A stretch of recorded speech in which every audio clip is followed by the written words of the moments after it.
Bom, pessoal, boa tarde. Para quem não me conhece, meu nome é Murilo, sou professor do Departamento de Ecologia. Alguns de vocês eu conheço, lembro de alguns nomes, não de todos, mas a gente vai se ver, acho que um pouco durante esse período de pós-graduação. Ananda, você acabou de chegar, tá me ouvindo bem? Obrigado.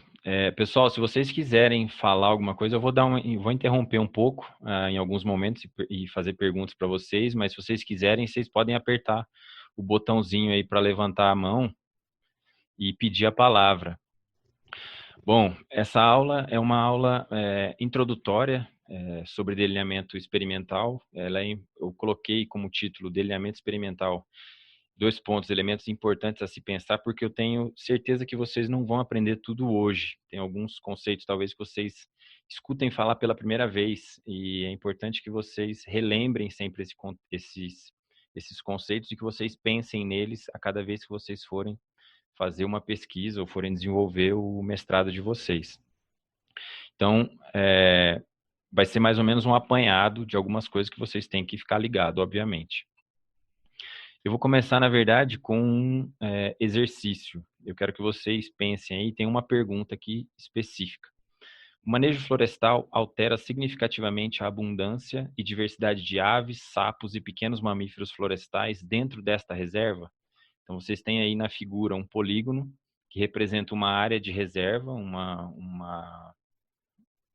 parque nacional, por exemplo, um parque natural. Cada uma dessas faixas em em tons de cinza e preto diferentes são áreas de vegetação diferentes, e cada um desses quadrados ou retângulos são áreas que foram ou que serão manejadas. Manejadas, quando a gente fala manejado, a gente quer dizer vai ser retirado madeira de cada uma dessas áreas. Então, eu tenho aí uma pergunta clara e específica. Eu quero saber, essa técnica de manejo, esse manejo florestal, altera significativamente a abundância e a diversidade de aves, sapos e pequenos mamíferos dentro dessa reserva? Essa é uma pergunta clara e típica que a gente responde em estudos de ecologia. Então, pensem aí 2 minutos e anotem como vocês acham que deve ser o delineamento experimental para responder essa pergunta. Então, vou deixar agora 30 segundos para vocês pelo menos refletirem um pouco. Vamos lá, então. Alguém conseguiu pensar alguma coisa?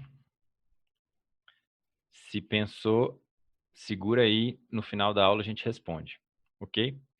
Eu pedi para vocês fazerem um delineamento experimental. Quando eu estou falando de delineamento experimental, eu estou pensando em uma forma de proceder esse estudo. Então, vocês já devem ter visto na aula de teoria científica, de como a ciência funciona, um resumo desse esquema. Então, a gente tem observações, a gente tem teorias, a partir dessa teoria a gente tem hipóteses que podem ser tiradas, seja por indução, por dedução, tanto faz. Você tem uma predição. Se você tem uma predição, você vai partir para delinear um estudo, para contextualizar um estudo de forma que você teste essa predição que você tem. Então, depois essa predição a gente vai ver se ela está ou não correta, se ela foi ou não validada, e você vai proceder a avaliações tanto das hipóteses e da interpretação dos resultados. Tudo daqui para baixo, dessa flecha aqui para baixo e dessa flecha aqui para cima é o que está fora, teoricamente, do delineamento experimental. O delineamento experimental ele engloba essa caixinha à direita que está marcada por essa seta vermelha aí, onde ele vai tratar do escopo do trabalho e da pergunta e da predição que vocês estão tendo, do formato, se vai ser um experimento, se vai ser um estudo experimental ou não experimental, de que fatores que vocês vão analisar e de como vocês vão analisar esses fatores. Então, o que nós vamos falar hoje nessa aula está exatamente dentro dessa caixinha, dentro desse escopo, dessa parte do delineamento experimental. Então, por definição, tem aqui um fragmento de texto de um artigo antigo, mas super interessante, que dá uma ideia a que se refere esse delineamento experimental. Então, por delineamento experimental, significa a lógica da estrutura do experimento. É uma descrição dos objetivos de um experimento, que um experimento deveria especificar, a natureza das unidades experimentais que serão utilizadas, o número e o tipo de tratamento, incluindo tratamento controle, que serão impostos e as propriedades ou respostas que serão medidas. Uma vez que essa decisão ocorra, o delineamento, o design do experimento especifica a maneira como os tratamentos são atribuídos às unidades amostrais disponíveis e o número de unidades experimentais ou réplicas recebendo cada um dos tratamentos, o arranjo físico das unidades experimentais e, frequentemente, a sequência temporal nas quais os tratamentos são aplicados e as medidas são tomadas nas diferentes unidades experimentais. Então, de maneira geral, a forma como você vai conduzir o estudo está dentro do escopo de delineamento experimental. Bom, vamos começar por um problema simples. Para quem já teve aula comigo, deve estar cansado de ouvir falar de lagostim, mas a gente vai continuar falando. Vamos supor que eu tenho um problema. Eu estou querendo entender qual é o efeito da poluição em lagostins que vivem em riachos. Lagostins é como se fosse um camarãozinho, um pequeno crustáceo de água doce, e eu tenho interesse em saber qual é o efeito da poluição nesse organismo, porque esse organismo faz parte do meu escopo, eu me interesso por esse organismo, seja porque ele é uma espécie comercialmente importante, seja porque ele é uma espécie-chave do ecossistema, tanto faz, mas ele está dentro do meu escopo. Uma das primeiras coisas que eu tenho que fazer quando eu estou pensando nesse tipo de trabalho é começar a pensar em todas as peças desse quebra-cabeça, desse sistema. Eu tenho interesse em saber qual é o efeito da poluição nos lagostins, mas eu também preciso saber, eu preciso estar consciente que tem outros fatores associados a esse ecossistema, a esse problema, que fazem parte desse quebra-cabeça. Então, pensando nisso, pensando em ecossistemas aquáticos, em lagostim, em poluição, eu consigo desenhar uma coisa que se chama um fluxograma. Eu consigo pensar em uma estrutura que me permita resumir a informação do meu problema. Então, poluição, eu tenho aqui do lado esquerdo poluição, flechinha, densidade de lagostins ou simplesmente lagostins. Eu sei que a poluição ela pode ter um efeito na densidade de lagostins. Eu sei também que peixes gostam de comer lagostins. Logo, peixes também têm um efeito nos lagostins. Fitoplâncton também tem um efeito na densidade de lagostins. Se os lagostins comem muito fitoplâncton, eles vão crescer mais, vão ter mais filhotes, vão deixar mais descendentes e vão ter uma população maior. Então, tanto peixes quanto fitoplâncton têm um efeito na densidade de lagostins. Assim como poluição também tem um efeito nos peixes e um efeito no fitoplâncton. Então, uma vez que eu parei e pensei no problema e delineei esse meu problema, eu posso encaixar as peças desse quebra-cabeça em um arcabouço teórico, em um esquema que me dá a ideia de como esse sistema funciona e das coisas que eu vou ter que prestar atenção quando eu vou começar um estudo como esse. Ok. Vocês notem aqui que todas as flechas desse fluxograma, elas estão apontando para a mesma direção. No caso, elas estão apontando todas para a densidade de lagostins. É muito importante você fazer um fluxograma desse e que vocês pensem nesse fluxograma, porque vocês precisam saber todas as peças do quebra-cabeça que estão dentro do problema que vocês estão atacando. Se vocês omitirem, por exemplo, peixes desse fluxograma, pode ser que vocês tenham um problema nas conclusões de vocês simplesmente porque vocês esqueceram de considerar esse fator. Mas, bom, todas as flechas aqui, elas são direcionais, elas estão apontando para um lugar. Se elas estão apontando para algum lugar, significa que elas têm um efeito, elas têm uma direção.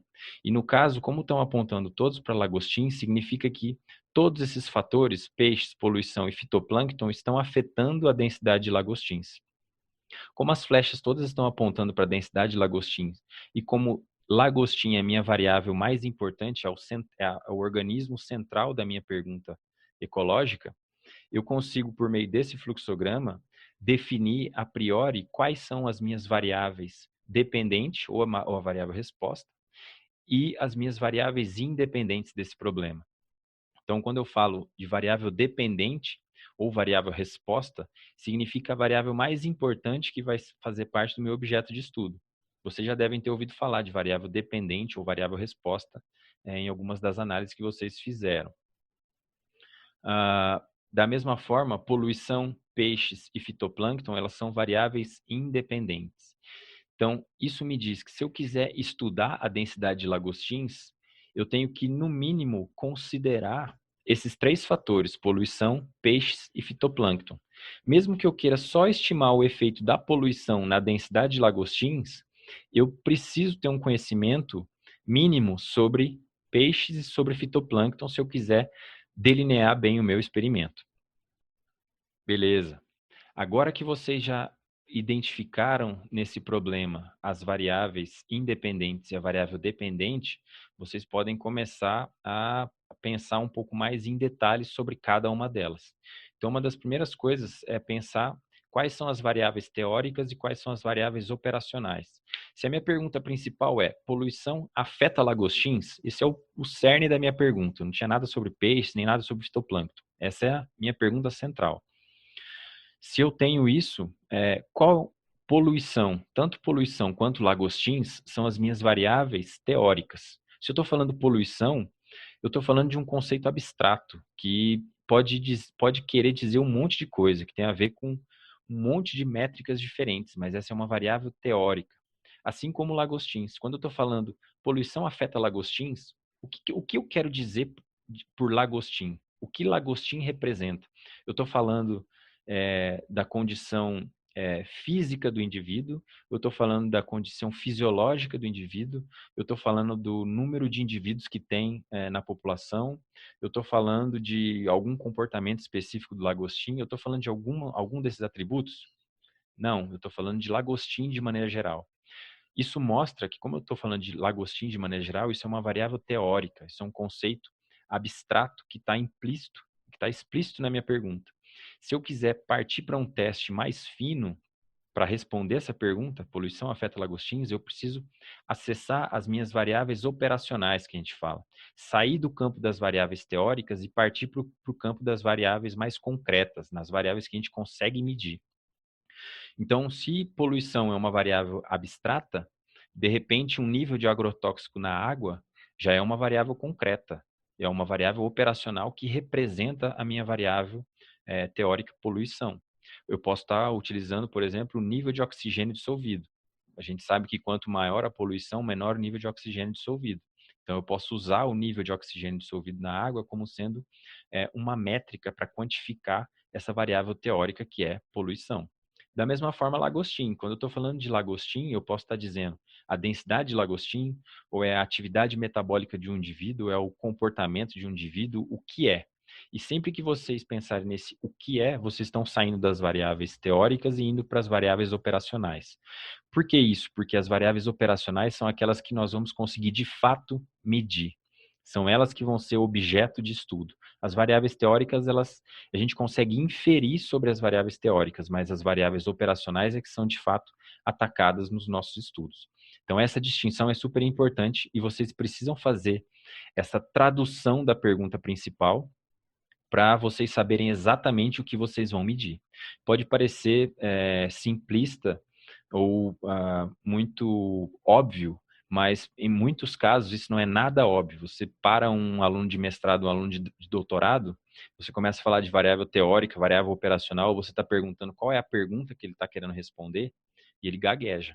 Então, isso é importante que vocês tenham em mente, porque essas coisas são fundamentais para a gente entender como está sendo o estudo de vocês. Então, beleza. Agora que vocês já sabem quais são as variáveis teóricas e as variáveis operacionais, vocês já sabem quais são as variáveis dependentes e quais são as variáveis independentes, vocês já definiram o escopo e vocês já definiram o que vocês vão medir. Agora vocês precisam partir para o campo da ação. Como vocês vão fazer isso? Bom, frequentemente, na ecologia ou na biologia, é muito difícil você fazer um censo. Você não consegue amostrar todos os riachos, amostrar todos os lugares, os ambientes aquáticos onde os lagostins habitam. Então, a gente lança a mão de uma amostragem. Se eu parar para perguntar para vocês quantos riachos tem no Distrito Federal, vocês vão me dizer muitos. Eu nem sei se alguém sabe a resposta para essa pergunta, mas existem muitos riachos no Distrito Federal. E é praticamente impossível de vocês amostrarem todos os riachos do Distrito Federal. Então, para isso, nós temos que lançar mão frequentemente de uma amostra. A gente tem que medir atributos de uma pequena parcela da população de interesse que vão representar essa população maior na qual elas estão inseridas. Então, é por isso que nós frequentemente utilizamos amostras. Vocês provavelmente sabem que a cada 10 anos o Brasil faz o censo do IBGE. Então, cada 10 anos tem uma quantificação super fina de quantas pessoas tem no Brasil, quantos indivíduos tem em cada casa, qual é a renda de cada uma dessas pessoas, tudo mais. Isso é um trabalho super demorado, que envolve o contato com praticamente todos os domicílios brasileiros. Isso envolve um monte de gente, tempo pra caramba, dinheiro pra caramba. Isso é basicamente um censo. A gente está amostrando a população inteira, o universo amostral inteiro. Agora, para a gente fazer esse tipo de estudo é super complicado. Quem está falando comigo? Adem- Oi? Ademar, Pode falar. é só uma dúvida nessa parte de amostragem, porque nesse experimento mesmo que o senhor está propondo, os riachos ou o rio são ambientes lógicos, e aí não tem aquela questão que é um contínuo, então, dependendo da poluição que é amostrado do riacho, não pode influenciar na minha amostra e não corresponder exatamente à minha população? A minha amostra não corresponder à minha população, a depender da poluição que eu amostrei, assim? Justamente, Ademar. Esse reconhecimento é importante para você pensar no estudo que você vai fazer. Eu até agora não cheguei lá, mas eu vou tratar exatamente de coisas relacionadas ao que você está falando. Então, eu vou me abster de responder tua pergunta nesse momento, mas daqui a alguns slides a gente vai voltar a conversar sobre isso. E aí, se precisar, você me volta a pergunta e a gente discute mais esse assunto, ok? Então, vamos lá. Beleza. Então, temos que fazer uma amostra. Então, quando a gente está fazendo estudos em ecologia, principalmente quem está envolvido com botânica, às vezes com aves, às vezes lagartos, a unidade que vai ser medida, o que nós chamamos de unidade amostral ou unidade experimental, é geralmente uma parcela, é um transecto. Então, quando nós estamos falando de unidade amostral, nós estamos falando da menor unidade que vai ser medida de fato. Vocês se lembram que eu tenho que quantificar o nível de poluição, seja por nível de oxigênio na água, seja por alguma substância química que esteja presente na água, e eu tenho que quantificar o número de lagostins também em riachos. Então, o local onde eu vou quantificar essa poluição da água e a quantificar o número de lagostins, isso vai ser a minha unidade amostral. A unidade amostral, ela varia em função do organismo. Vocês estão vendo aí um slide onde eu tenho aqui cada uma dessas minhoquinhas aqui em vermelho representam uma parcela. Quando a gente está falando uma parcela ou um transecto, a gente está falando de uma trilha como essa aqui no meio da floresta, onde as pessoas passam e, se elas estão interessadas em plantas, elas vão passar e vão quantificar quantas plantas elas estão vendo, contar quantos indivíduos elas encontram, a altura desses indivíduos, enfim, elas vão medir tudo que elas quiserem medir. Mas cada uma dessas parcelas, cada um desses segmentos aqui representa uma unidade amostral. Se vocês estão fazendo, por exemplo, estudos com aves, geralmente a unidade amostral a ser medida, ela pode variar. Tem pessoas que trabalham com comportamento de aves. Aí, nesses casos, a unidade amostral pode ser um indivíduo em um determinado tempo. Tem pessoas que trabalham com um ponto de escuta, por exemplo. Elas param em um local, em um ponto, aguardam 10 ou 5 minutos escutando quantos passarinhos elas escutam nesse tempo pré-determinado. Então, a unidade amostral pode ser esses 5 minutos, pode ser esses 10 minutos. Então, com isso eu quero dizer, a unidade amostral, ela vai variar em função do organismo de vocês. E ela pode estar atrelada a uma área específica, ou ela pode ser específica a um indivíduo, um organismo, ou ela pode ser uma unidade de tempo. Mas, mais especificamente, ela é uma unidade, a menor unidade onde nós vamos quantificar aquilo que a gente está querendo quantificar. ok? Essa é um pouco a definição de unidade amostral. Então, para cada uma das perguntas que vocês tiverem, vocês podem ter uma unidade amostral completamente diferente. Se eu estou trabalhando com camundongos no cerrado, eu posso ter uma unidade amostral, de repente, de 10 ou 3 armadilhas Tomahawk, por exemplo. Cada uma dessas, as 3 armadilhas juntas, combinadas em um determinado espaço, ela vai me representar uma unidade amostral. Agora, se eu estou trabalhando com elefantes na savana africana, eu preciso de uma unidade amostral muito maior do que 3 armadilhas. Eu preciso, eventualmente, um pixel de, sei lá, 10 quilômetros por 10 quilômetros. Eu preciso de um pixel grande, onde eu, teoricamente, consiga quantificar o organismo que eu estou estudando, no caso, os elefantes. Então, a unidade amostral ela pode variar em função da pergunta de vocês. Então, prestem muita atenção nesses conceitos e se perguntem, qual é a minha unidade amostral? Onde é que eu vou medir? Ela vai estar associada ao tempo, ela vai estar associada ao organismo, ela vai estar associada a um espaço específico? Essa forma da parcela, ela vai ser uma linha, ela pode ser um quadrado, ela pode ser um retângulo. Qual é a forma que ela deve ter? No caso dos lagostins, eu posso definir como sendo um trecho de riacho. Eu trabalho com riachos, com organismos de água doce. Eu estou acostumado a considerar 50 metros de riachos como sendo uma unidade amostral. Então, dentro desses 50 metros de riacho, um trecho de 50 metros, eu meço tudo o que me interessa. Eu quantifico os peixes, eu quantifico o habitat, eu quantifico o efeito da poluição, eu quantifico tudo ali dentro. Então, essa, no meu caso, é a unidade amostral. Tranquilos com isso? Ótimo. Um outro conceito importante associado é o universo amostral. Quando nós estamos falando de universo amostral, está implícito que nós estamos fazendo uma amostra, uma amostragem. Se nós estamos fazendo uma amostragem, a nossa amostragem ela tem que ser representativa de algum lugar ou de alguma unidade. Essa unidade, ela vai ser o meu universo amostral. Então, olhem aqui nesse esquema, eu tenho aqui uma área quadrada e cada uma dessas minhoquinhas vermelhas aqui são as minhas parcelas, são as minhas unidades amostrais. E essa área representada por um tabuleiro de xadrez aqui, ela é uma área de uma reserva, que tem 5 por 5 quilômetros. Então, dentro dessa área da reserva, eu fiz amostras, eu estabeleci parcelas em diferentes locais dentro dessa unidade, desse universo amostral. Então, nesse caso, eu posso dizer que o meu universo amostral é a minha reserva biológica. Eu estou querendo tirar uma inferência sobre aquela reserva biológica. Então, eu tenho que cobrir o meu universo amostral com as minhas unidades amostrais, com as minhas parcelas. Então, nesse caso, vocês encontram parcelas distribuídas ao longo de todo o universo amostral. Quanto melhor vocês cobrirem o universo amostral de estudo de vocês, mais representativo vai ser a amostragem de vocês. E melhor vai ser a representatividade das conclusões que vocês forem tirar do estudo de vocês.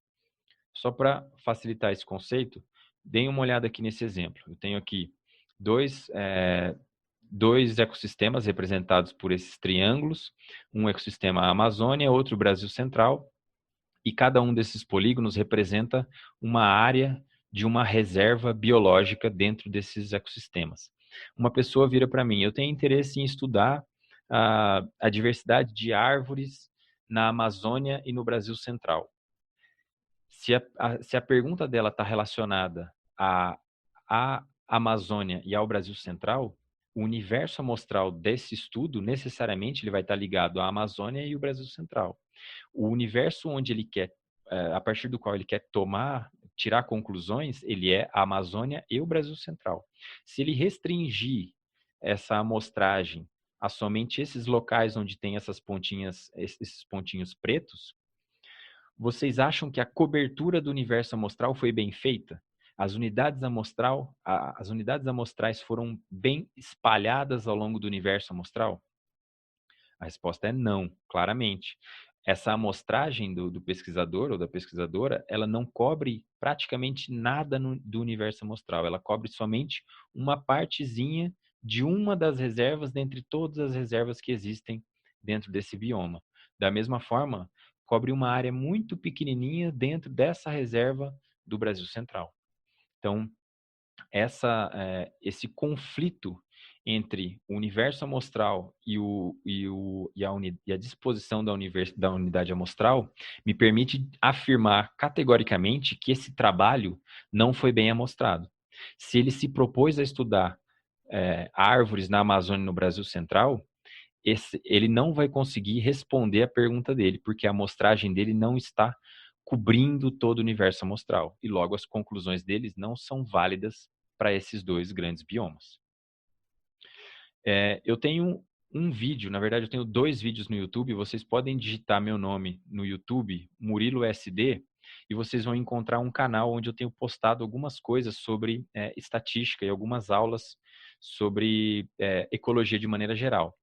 Especificamente, eu tenho um vídeo sobre universo amostral e sobre unidade amostral, onde eu discuto mais esses pontos, caso vocês queiram tirar mais dúvidas. Então, seguindo. Ok, vamos supor, agora eu já sei que eu tenho o meu universo amostral, eu já sei qual vai ser a minha unidade amostral. Se eu quero estimar o efeito da poluição na densidade de lagostins, eu não vou conseguir atacar todos os riachos que existem no Brasil e no mundo, então eu vou ter que restringir a minha pergunta. Vou restringir a minha pergunta aqui para o Distrito Federal. Então eu quero saber qual é o efeito da poluição na densidade de lagostins aqui no Distrito Federal. Isso já me dá uma boa ideia do meu espaço de interesse, o meu universo amostral. Agora eu posso partir para a ação e começar, de fato, a caracterizar ou a estudar esses universos amostrais, essas unidades amostrais. Então, se eu tivesse que fazer um gráfico, eu tenho essa pergunta central: a poluição afeta a densidade de lagostins? Se eu tiver que desenhar um gráfico, eu já pensar de antemão um gráfico, que vai me responder essa pergunta, um gráfico que tem que ser o gráfico final do meu trabalho, eu já consigo baseado somente nesse fluxograma, já consigo fazer isso baseado somente nesse fluxograma. Então, eu falei para vocês que densidade de lagostim era a minha variável resposta, poluição, peixes e fitoplâncton eram as minhas variáveis independentes. Se eu tiver que colocar essas duas variáveis, poluição e densidade de lagostins, em um gráfico, necessariamente a densidade de lagostins tem que ir no meu eixo Y e a minha poluição vai no meu eixo X, porque minha poluição é minha variável independente, enquanto que a densidade de lagostins é minha variável dependente. Então, eu tenho que ver o efeito da poluição nos lagostins. Logo, o gráfico resultante disso vai ser alguma coisa parecida com isso aqui. Lagostins no eixo Y e no eixo X o meu nível de poluição. Bom, considerando que eu vou tratar poluição como uma variável categórica, eu vou construir um experimento, na verdade, eu vou construir um estudo observacional onde eu vá quantificar os lagostins em um riacho poluído e um riacho íntegro, ou um riacho dito controle. Fazendo essa observação simples, quantos lagostins eu observo em riacho poluído e quantos lagostins eu observo em riacho íntegro, eu consigo começar a fazer inferências sobre a pergunta que eu quero atacar, qual é o efeito de poluição nos lagostins. Ok, nesse exemplo cabe, por exemplo, a questão da cloroquina, hidroxicloroquina, do coronavírus. Se eu quisesse testar qual o efeito da cloroquina na morte de pacientes ou na melhora de pacientes, a melhora de pacientes estaria no meu eixo Y. E tratamentos com a cloroquina e sem a cloroquina estariam necessariamente no meu eixo X. Beleza. Ótimo. Agora, se vocês pararem para pensar, olhando para esse gráfico, eu quantifiquei 2 unidades amostrais. Existem 2 pontinhos nesse gráfico. Um pontinho em riacho poluído, à esquerda do gráfico, e um pontinho em riacho íntegro, um riacho controle. Isso indica que eu analisei somente 2 unidades amostrais, uma de cada tipo, controle e poluído. Olhando para esse gráfico, eu poderia começar a dizer, aparentemente, olhando o número de lagostins em riachos poluídos, o número de lagostins vale 6. Tem 6 lagostins em riachos poluídos.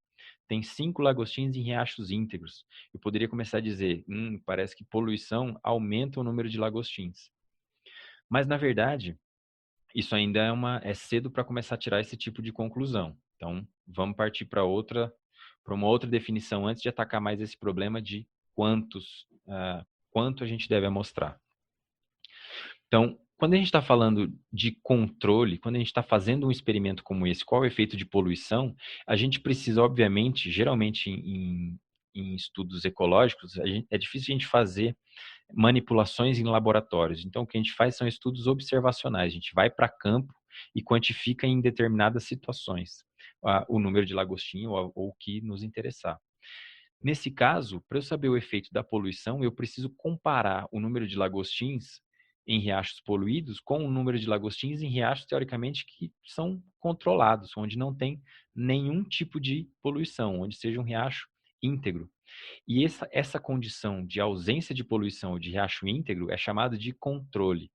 É basicamente um tratamento contra qual um tratamento vai ser comparado. Eu vou comparar o riacho poluído com o riacho controle. Esse tratamento ele pode ser alguma coisa não tratada, sem a imposição de uma variável experimental. Se vocês estão estudando alguma droga, por exemplo, como é o caso da cloroquina, vocês poderiam caracterizar o grupo controle como sendo o grupo de pacientes que não vão receber a droga. Então, um grupo de pacientes precisa receber a droga e o outro não vai receber a droga. Os efeitos de receber ou não a droga vão ser comparados entre esses dois tratamentos, com e sem a droga. Da mesma forma que eu vou comparar o número de lagostins em riachos poluídos e em riachos íntegros. Isso também pode ser um tratamento temporal. Eu poderia não comparar dois riachos diferentes, mas poderia comparar o mesmo riacho antes e depois dele ter sido impactado, dele ter sido poluído. Se eu tivesse a amostragem temporal, se eu tivesse amostrando um riacho ao longo do tempo e no meio da minha série temporal esse riacho começaria a ser poluído, eu teria um controle que a gente diz temporal. O mesmo sistema está sendo comparado antes e depois da poluição. Esse é o tipo de controle mais forte que existe. Também existem tratamentos de procedimento. Se vocês estão testando uma droga ou se vocês estão injetando alguma coisa em camundongos, por exemplo, para fazer um teste de uma nova substância, ou seja lá o que for, muitas vezes só o fato de você introduzir a agulha no organismo para inocular a droga, o fato de você introduzir a agulha no organismo pode fazer com que o organismo tenha uma resposta, dependendo da variável que você está medindo, da variável resposta que você está medindo. Isso pode acontecer. E se isso acontece no experimento de vocês precisam ter um tratamento do procedimento que a gente fala. Você pode introduzir a agulha sem injetar nada. Ou você pode introduzir a agulha, em vez de injetar droga, injetar simplesmente uma solução salina. Porque aí você vai conseguir testar a droga com o procedimento de introdução da agulha e uma droga sem a resposta do organismo sem introdução da droga. Você vai conseguir separar o que é efeito da droga do que é efeito da introdução da agulha.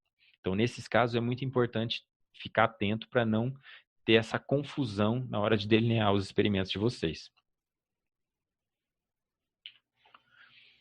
Bom, mas agora que eu já sei que eu preciso ter um riacho controle, um riacho poluído, ou um riacho íntegro e um riacho poluído, eu preciso saber quanto de evidência é necessário para eu ter certeza da minha resposta.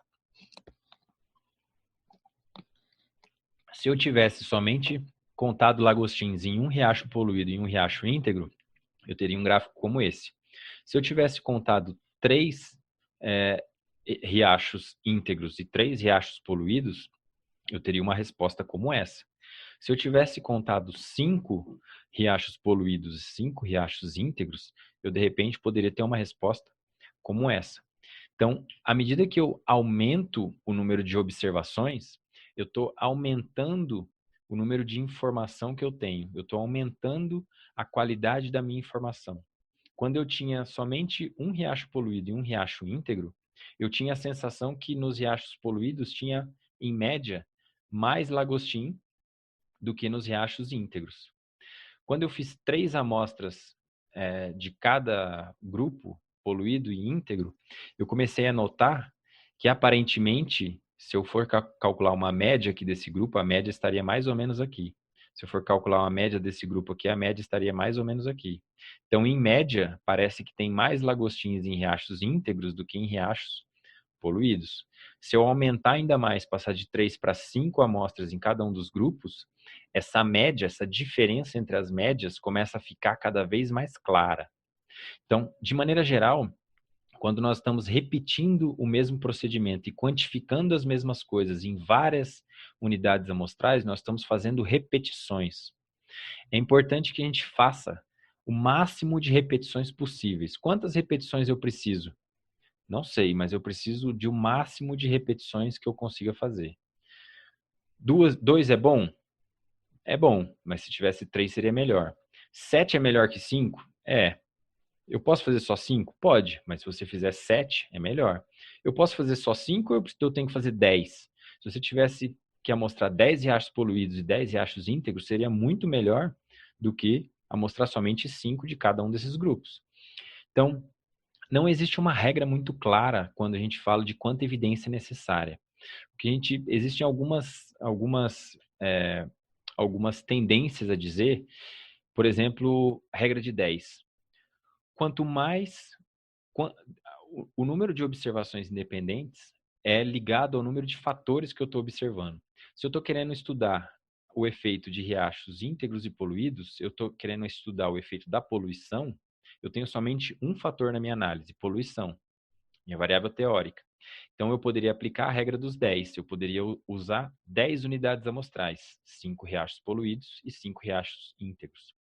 Obviamente que quanto mais amostragem eu fizer, se eu fizesse 20, 30, 100, 200, quanto mais repetições eu fizer, quanto mais observações independentes eu tomar no meu trabalho, mais representativo vai ser a minha amostragem e melhor vai ser o meu estudo. Mais preciso eu vou ser na hora de estimar as médias e na hora de estimar o erro e calcular todas as estatísticas por trás dessas análises. Então, não existe uma regra, mas de maneira geral, quanto mais, melhor. Mas notem que eu estou dizendo aqui, a gente precisa de observações independentes. Quanto mais, melhor. Mas eu estou falando de observações independentes. O que eu quero dizer por observações independentes? Existem casos em que o que acontece em uma parcela pode também acontecer em outra. Por exemplo, eu estou fazendo um estudo com remoção de néctar e vendo o quanto essas flores são visitadas por uma ave. E eu, em uma parcela, removo todo o néctar presentes nas flores e em uma outra parcela, em uma outra parcela adjacente, controle, eu não vou retirar nada do néctar.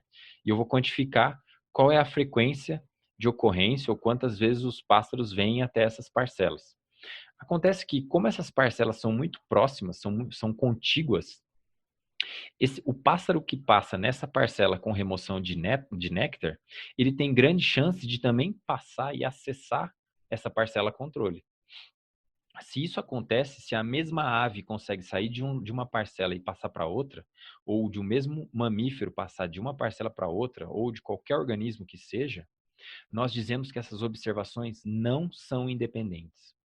Elas são de fato independentes quando acontece o cenário em B. Se eu tenho parcelas que são distantes o suficiente para que esses organismos que passem em uma parcela não passem na outra. Então, quando vocês forem delinear um estudo, vocês precisam pensar onde vocês vão dispor as unidades amostrais de vocês. Eu disse, vocês precisam cobrir bem o universo de interesse. Mas eu não posso ter parcelas muito próximas, tanto no tempo quanto no espaço, de forma que o que aconteça em uma parcela também aconteça na outra.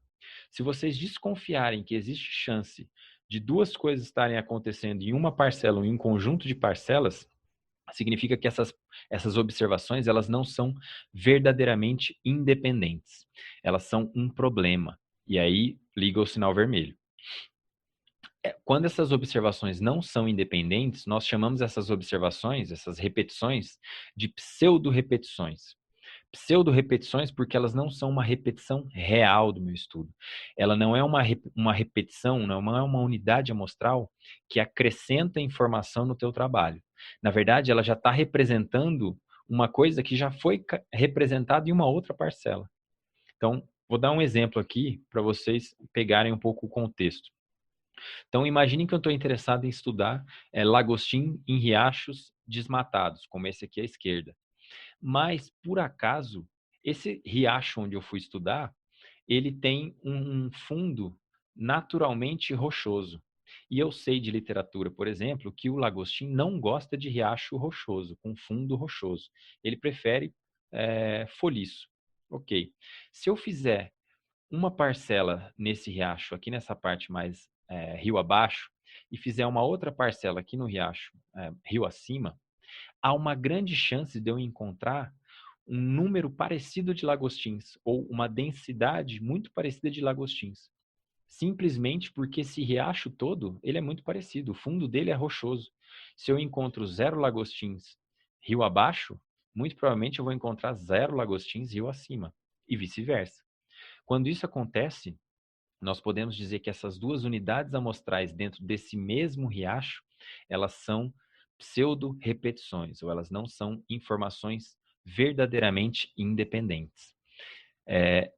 Vocês podem pensar da seguinte forma: se eu estou pensando aqui em um riacho, a água que passa nesse ponto aqui, rio acima, é a mesma água que vai passar rio abaixo. Então, todas as amostras que eu fizer ao longo desse corpo d'água, eles vão ser muito parecidos entre si, porque o riacho ele é dessa forma, porque a água ela é dessa forma. Então, todas essas dentro desse riacho podem ser caracterizadas como pseudo-repetições. Não estou dizendo que vocês não devam fazer várias amostragens dentro de um mesmo riacho. Estou dizendo, geralmente, as repetições precisam ser independentes. Em alguns casos, pseudo-repetições podem ser toleradas e podem ser trabalhadas com algumas análises específicas, mas isso é outro caso. Vamos supor que eu esteja interessado em analisar uma droga, por exemplo, o efeito da hidroxicloroquina em camundongos. De repente, eu pego camundongos que pertencem à mesma família, que são geneticamente muito parecidos ou que vieram de organismos aparentados, e uso todos esses da mesma família para fazer o meu experimento com essa droga. E se esse organismo, se essa família de organismos não possuir uma proteína específica que vai fazer com que a droga haja no vírus? E se esse organismo, ele naturalmente, ele não é susceptível à doença de coronavírus? E se acontece alguma coisa que faz com que esse organismo não reaja, ou que todos esses organismos reajam da mesma forma à mesma droga ou ao mesmo tratamento que você está dando? Nesse caso, nós temos todas as informações sendo muito parecidas. Os organismos são todos da mesma família. Isso significa que eles têm uma resposta parecida. Isso significa que pode ser um caso de pseudo-repetição também. Então, por isso que a gente geralmente usa organismos não muito aparentados para esse tipo de pergunta. Mas também existem algumas nuances por aí. A gente pode discutir depois, caso vocês queiram. Tá, mas qual é o problema disso? Pseudo-repetições, eles são um problema porque todas as análises estatísticas que vocês forem fazer, ou pelo menos a maior parte delas, 97% das análises estatísticas rotineiras, elas exigem que as unidades amostrais sejam verdadeiramente independentes. Se você coloca em um programa 10 unidades amostrais, sendo que você sabe que essas 10 unidades amostrais não são independentes, o programa estatístico ele não vai saber dizer isso é uma pseudo-repetição. Ele não vai dizer, ele vai simplesmente calcular a tua estatística e vai te dar uma resposta. Agora, você sabendo que você tem informações que são pseudo-repetições, você sabe que o teu estudo ele pode ser enviesado. As tuas informações, as suas estatísticas calculadas pelo programa, elas deverão ser enviesadas simplesmente pelo fato de você não ter repetições verdadeiras. Uma das premissas, por exemplo, da análise de variância é que os erros sejam independentemente distribuídos com média zero e desvio padrão conhecido. Independentemente distribuído significa que essas unidades amostrais devem ser independentes. Você não pode ter pseudo-repetições. Se você tiver, a tua premissa do teste não é válida. Significa que o teu resultado ele não é válido. Então, em caso de você ter pseudo-repetições, essas pseudo-repetições dentro de um mesmo riacho, dentro de uma mesma família de organismos todos aparentados, eles parecem ser muita informação, eles parecem ser 5 unidades amostrais diferentes, mas eles, na verdade, são todos a mesma unidade amostral. Eles não acrescentam informação ao experimento, muito pelo contrário. Eles só trazem informação que já é conhecida. E isso é um problema. Então, geralmente, o número de pontos em um gráfico final, contendo pseudo-repetições, ele é muito menor do que parece ser. Você, na verdade, está enganando a máquina e enganando a si mesmo se você não conseguir identificar esses problemas com pseudo-repetições. Ok. Tranquilos por aqui? Alguém tem alguma pergunta? Por enquanto, eu vou dar uma pausa aqui para respirar um pouco. Ô, professor, eu fico com uma dúvida assim, ó, que às vezes uma amostra, igual a do Gibson, uma amostragem no mesmo riacho várias vezes, são pseudo-replicações. Mas se eu simplesmente estiver querendo fazer subréplicas dentro da minha réplica, assim, dentro do mesmo rio, eu estou amostrando 3 ou 4 ou 5 vezes dentro daquilo que eu considero como minha réplica, para que eu tenha uma média e um desvio padrão para minha amostragem daquele riacho. Eu parar aí com os meus outros riachos, aí, por exemplo. Você tá correto, Ademar. Isso pode ser feito. Você, de repente, você quer fazer 3, 4, 5 medidas dentro do mesmo organismo, dentro do mesmo, da mesma unidade amostral, dentro do mesmo riacho, por exemplo. Você pode fazer isso. A única coisa que você não pode fazer é considerar essas medidas dentro de um mesmo riacho, dentro de um mesmo organismo, como sendo unidades independentes. Se você quiser simplesmente aumentar a precisão do teu estudo, você pode fazer múltiplas réplicas, contanto que depois você agrupe todas elas e trate todas elas como sendo uma só. Aí você está fazendo uma melhor representação, uma melhor medida, se você quiser. Mas o problema é que se você considerar todas essas medidas verdadeiramente independentes, quando elas de fato não forem independentes. Daqui a pouco eu vou mostrar para vocês alguns tipos de delineamento experimental onde você consegue lidar com esse tipo de variação. E se vocês quiserem, no final desse semestre, no final de junho, começo de julho, se tudo correr bem, tem uma disciplina minha de modelagem estatística, onde vocês vão aprender a lidar estatisticamente com esse tipo de situação. Mas a forma mais corriqueira de se tratar isso é você tomando várias medidas, fazendo uma média e utilizando uma única medida média como sendo a representação daquela unidade amostral. Cada uma separadamente, elas não podem ser consideradas como sendo medidas independentes. Uma ressalva, obviamente que isso vai depender da pergunta que vocês estão fazendo e do universo amostral que vocês estão amostrando. Às vezes, o que é uma pseudo-repetição para mim, que estou estudando Riacho, não é a mesma coisa que uma pseudo-repetição para você, que também está estudando Riacho. Tudo isso vai depender do contexto da pergunta e da forma como os organismos vão reagir, os organismos que você está estudando. Certo? Então, por isso que você tem que ficar atento a esses conceitos. Unidade amostral, universo amostral, essas amostras são verdadeiramente independentes? Como eu faço para garantir essa independência? Se elas não são, como eu vou agrupar? Como tratar isso estatisticamente? Então, tudo isso faz parte do elemento experimental e demanda muita atenção por parte de vocês. Outras perguntas até aqui ou tá tranquilo? Posso seguir? Bom, não escutei nada, vou seguir. Se vocês quiserem, podem me interromper a hora que for. Compartilhando de novo a tela.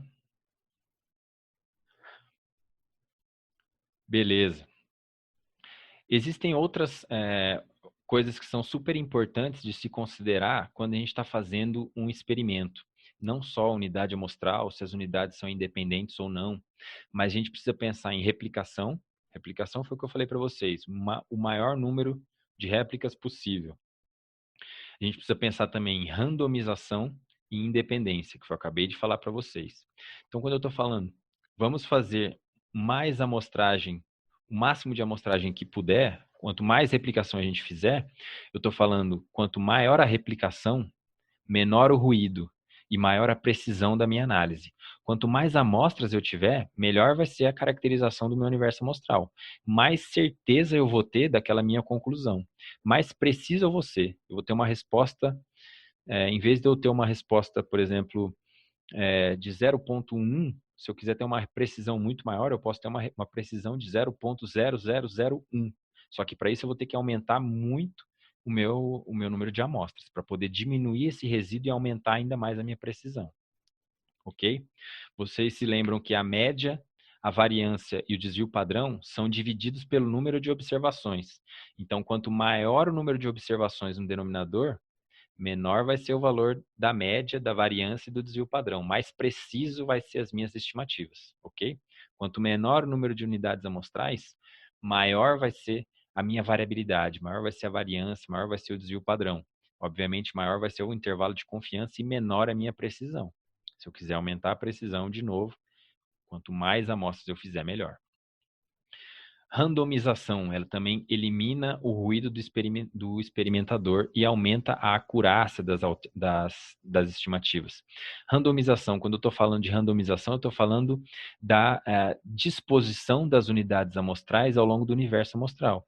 Eu não posso simplesmente chegar em um local e escolher os locais onde eu vou amostrar.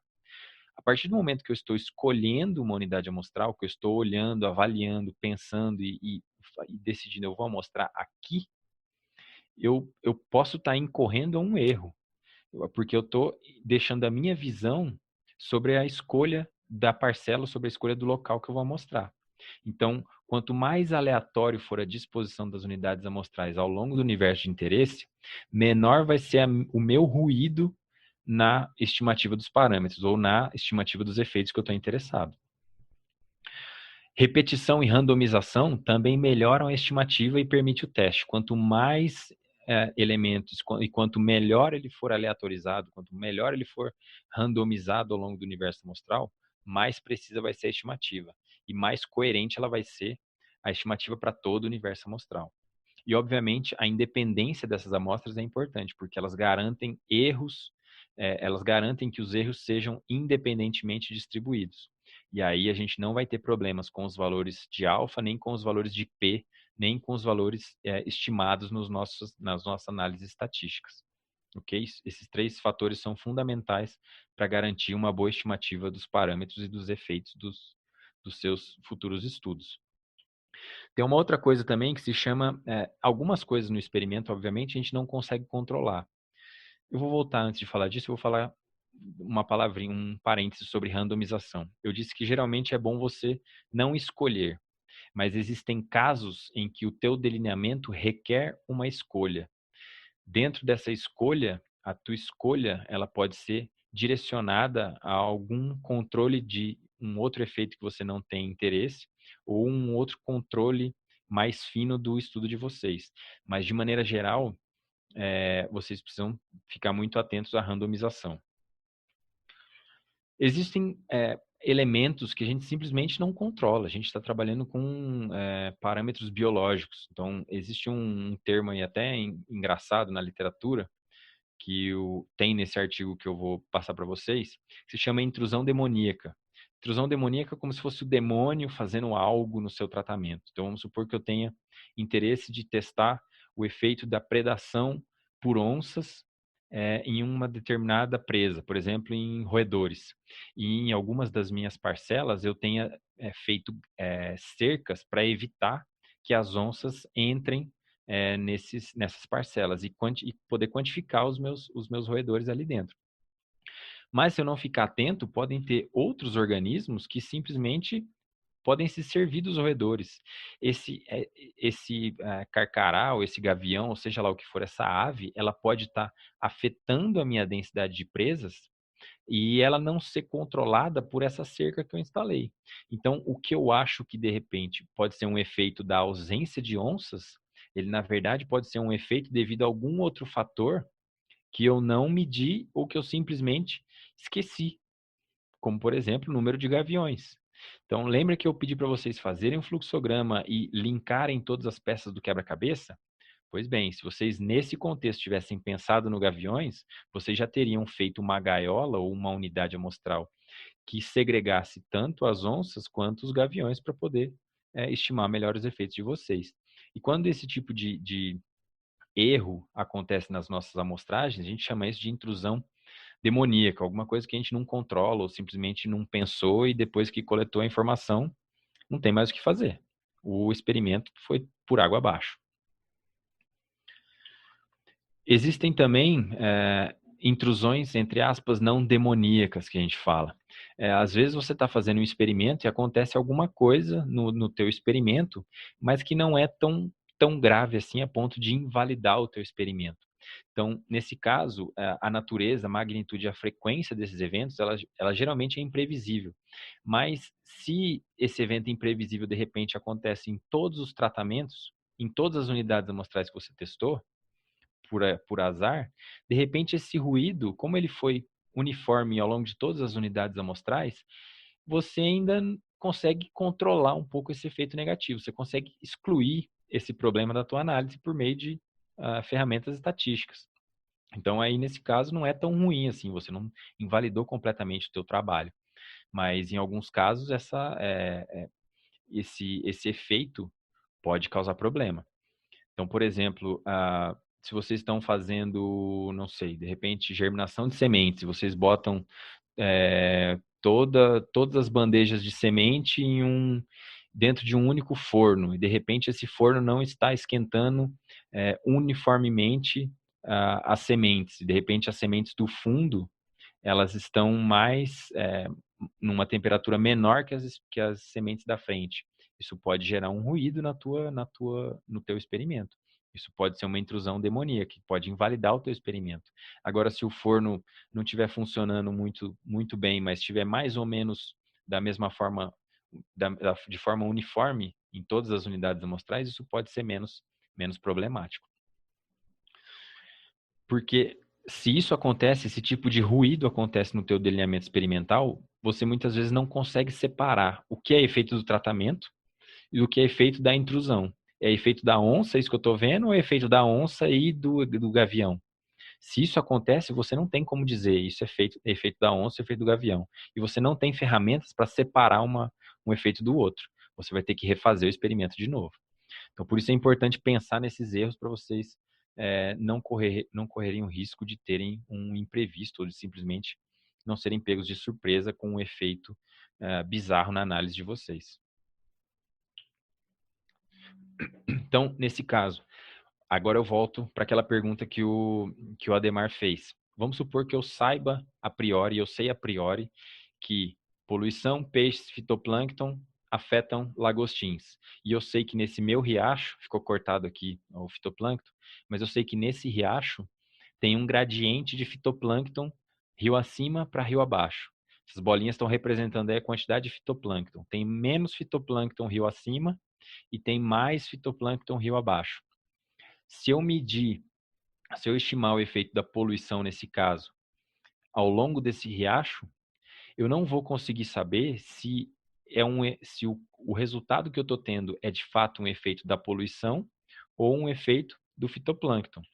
Vamos trazer aquele exemplo para esse contexto aqui. Então, vamos supor que eu sei a priori que existe um gradiente de abundância de fitoplâncton, do rio acima à esquerda, rio abaixo, mais à direita.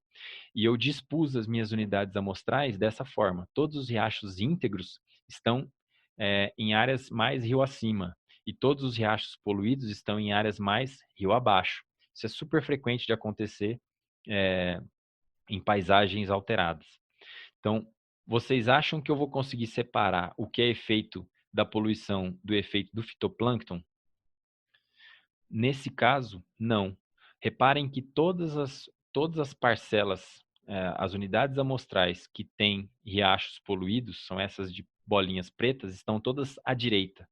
E os riachos íntegros estão todos à esquerda. Todos os riachos íntegros têm naturalmente uma abundância de fitoplâncton baixa. enquanto todos os riachos poluídos têm uma abundância de fitoplâncton super alta.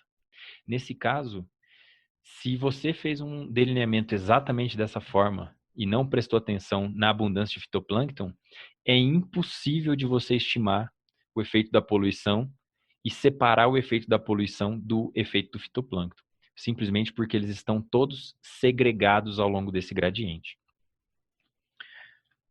Mais um exemplo aqui de efeitos confundidos. Vocês têm aí, novamente, esse retângulo maior representa um gradiente de temperatura que vai do mais quente à esquerda para o mais frio à direita. E eu coloquei todas as minhas parcelas com remoção de néctar à esquerda desse gradiente. E todas as minhas parcelas sem remoção de néctar, todas as minhas parcelas controle, à direita desse gradiente. É impossível eu separar o efeito da temperatura, quente e frio, do efeito da remoção de néctar nesse caso. Alguém tem alguma pergunta em relação a isso?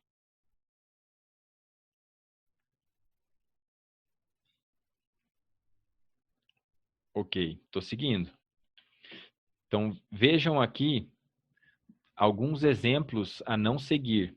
Então, eu tenho aqui exemplos de um experimento de predação de partes florais, esse mais acima, onde o M são os machos e os F são as fêmeas. Então, eu dispus as minhas unidades amostrais muito próximas umas das outras. Elas estão todas em menos de 25 metros quadrados. Um pouquinho mais, talvez. E reparem que todas as fêmeas estão muito próximas, muito mais agregadas à direita, enquanto todos os machos estão todos praticamente agregados à esquerda. Eu posso ter se eu tiver um gradiente dentro por trás dessa disposição das parcelas, eu posso ter uma confusão dos fatores na hora de estimar os efeitos. O segundo exemplo aí, dispersão de roedores. Quando você tem R, eu te retirei, eu só tenho uma espécie. Eu estou retirando uma espécie, seja a espécie R ou seja a espécie S.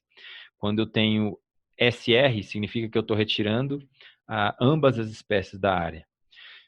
E quando eu tenho C, eu não estou retirando espécie nenhuma da área. Reparem que os tratamentos controle, ou os tratamentos onde ambas as espécies são retiradas, os SRs, estão todos à direita. E todos os outros tratamentos estão todos à esquerda. Se existe um gradiente aí, por exemplo, de altitude, e esse gradiente de altitude é importante para a dispersão desses roedores, você não vai conseguir saber o que é efeito da retirada das espécies ou o que é efeito da altitude. Esses fatores vão estar totalmente confundidos e não tem análise estatística que te permita separar isso. Você tem que refazer o experimento. Da mesma forma, o exemplo 3, você tem aí efeito de raspadores nas algas, retirando raspadores ou não retirando os raspadores. De novo, você tem a maior parte dos retirando raspadores e não retirando os raspadores, todos agregados. Você tem CC, R, R, R, R. Esse monte de R junto, se tiver um gradiente aí ao longo dessa disposição das unidades amostrais, vocês não vão conseguir separar esse efeito. Como é que eu separo esse efeito? Bom, se eu sei que existe um gradiente por trás, aí já entro na pergunta de novo do Ademar. Se eu sei que existe um gradiente de abundância de fitoplâncton por trás, e eu conheço isso a partir da literatura ou a partir de dados empíricos, eu vou, obviamente, dispor as minhas unidades amostrais aleatoriamente ou randomizadamente, ou aleatoriamente, simplesmente, dentro desse gradiente. Reparem que agora nessa figura eu tenho pontinhos pretos e pontinhos cinzas distribuídos ao longo de todo o gradiente de abundância de fitoplâncton. Se eu fiz a amostragem randomizada dessa forma, eu consigo separar o efeito da poluição do efeito da abundância de fitoplâncton. Eu consigo ter uma estimativa desses dois efeitos separados. Agora, se eles estivessem segregados, como foram os casos anteriores, isso é praticamente impossível. Então, daí a importância da randomização. Se eu estou indo no campo escolhendo as áreas, eu preciso tomar muito cuidado que eu estou escolhendo as áreas para estar delineando um experimento em função de um gradiente pré-existente que eu quero controlar. Se isso não está sendo feito e você está simplesmente escolhendo as áreas porque você está escolhendo as áreas, isso não é muito bom para o teu delineamento experimental. Agora, se você sabe que tem esse gradiente, você está indo lá, trabalhando para que esse gradiente não influencie no efeito que você está querendo detectar, isso sim é uma estratégia experimental boa. Existe aqui também uma outra forma, uma outra coisa importante a se considerar, que é o revezamento dos tratamentos. Então, vamos supor que eu esteja estimando o efeito do vento na densidade ou na reprodução de fitoplâncton. E eu tenho todos os meus, as minhas unidades amostrais onde eu estou medindo um efeito, com um efeito, todas na parte mais de cima da superfície da água, enquanto que todos os meus controles estão na parte mais funda da água. Vocês sabem que dentro da água existe um gradiente de luz, por exemplo. Necessariamente as parcelas com E terão muito mais luz do que as parcelas com C. Se esse gradiente de luz pode estar influenciando no teu fitoplâncton, no organismo que você está medindo, isso pode ser uma fonte de confusão dos teus efeitos. Você, de repente, não vai conseguir estimar o efeito do vento e o efeito da luz. Você vai ter que trabalhar para que isso seja quebrado, essa dependência entre esses dois fatores seja quebrada. Por exemplo, você pode fazer o revezamento dos tratamentos. Eu posso colocar um controle e um com o efeito sendo medido, e depois eu inverto isso. Começo com C e E, no próximo eu faço E e C, depois C e E. Fazendo isso, eu garanto que o efeito da luz ele está agindo de forma muito semelhante ao longo de todas as minhas unidades amostrais. E eu vou conseguir separar o que é efeito da luz do que é efeito do tratamento que eu estou testando. Tranquilos? Bom, quando vocês estão falando de gradientes a priori, de formas de controlar algum gradiente determinado, existem vários delineamentos que podem ser feitos para controlar esse tipo de coisa. Então, o delineamento em blocos é uma forma de fazer isso. Você, de repente, está querendo testar, não sei, o efeito do tratamento, do controle e de um outro tipo de experimento, mas você sabe que ao longo do teu universo amostral, você tem um gradiente específico. Você precisa aplicar esse tratamento, esses 3 tratamentos, o controle, o influenciado da forma A e o influenciado da forma B, você precisa aplicar esses 3 blocos ao longo de todo esse gradiente. Mas mais que isso, você precisa também alternar esses tratamentos dentro do mesmo bloco, para garantir que não tenha um outro gradiente que esteja influenciando nesse tratamento.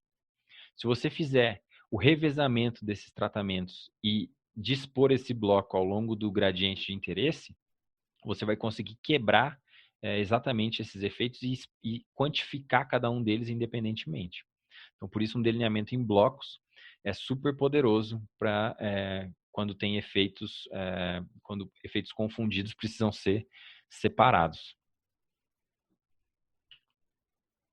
Olhando o delineamento em blocos, está aqui uma forma de fazer isso. Então, vocês têm aí 2 quadrados que estão mostrando um gradiente de altitude, indo de menor altitude embaixo até maior altitude mais em cima.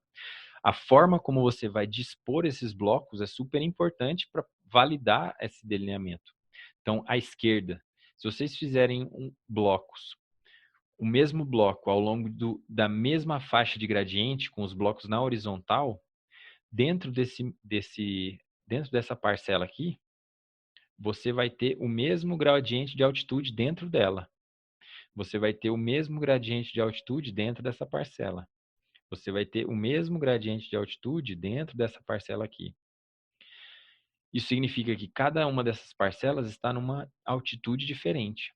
Isso é bom se você quiser separar o efeito da altitude do efeito do outro fator que você está analisando. Agora, se o teu bloco for nessa direção, na direção vertical, dentro de um mesmo bloco, de uma mesma parcela, você tem a altitude indo de mais baixo até mais alto. dentro da tua unidade amostral, se você tiver essa variabilidade, áreas mais baixas e áreas mais altas, e isso se repetir ao longo de todas as tuas unidades amostrais, você não consegue separar o efeito da altitude. Você só consegue separar o efeito da altitude quando o nível de altitude for o mesmo ao longo de toda a parcela, mas for diferente entre todas as parcelas.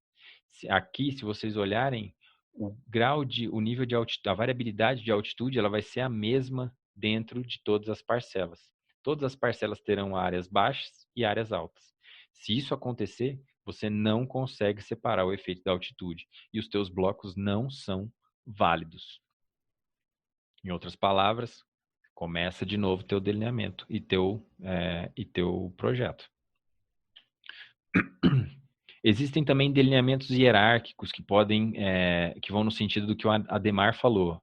E se eu quiser fazer mais de uma amostra dentro de uma mesma localidade? Você pode fazer isso. Você pode, dentro de uma mesma localidade, você fazer subamostras. Contanto que essas subamostras, você saiba que essas subamostras, elas representam réplicas, ou elas representam a mesma coisa que uma só. Todas elas são muito mais parecidas entre si.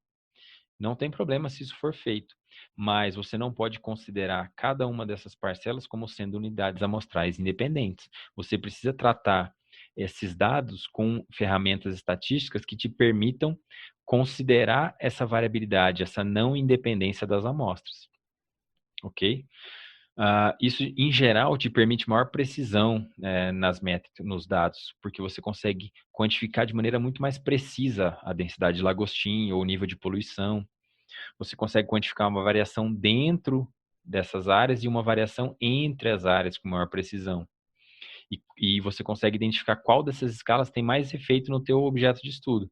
Mas, geralmente, isso é analisado errado. As pessoas consideram essas réplicas como sendo unidades amostrais. E se você estiver fazendo um monte dessas réplicas por local, será que talvez não valesse a pena você fazer uma única réplica por local e aumentar a distribuição das suas unidades amostrais e de unidades amostrais verdadeiramente independentes? Então, pode ser que valha a pena você gastar mais esforço tornando as suas unidades independentes do que aumentando a precisão em um único local. Depois a gente pode discutir mais sobre isso se vocês quiserem. Alguma pergunta por enquanto?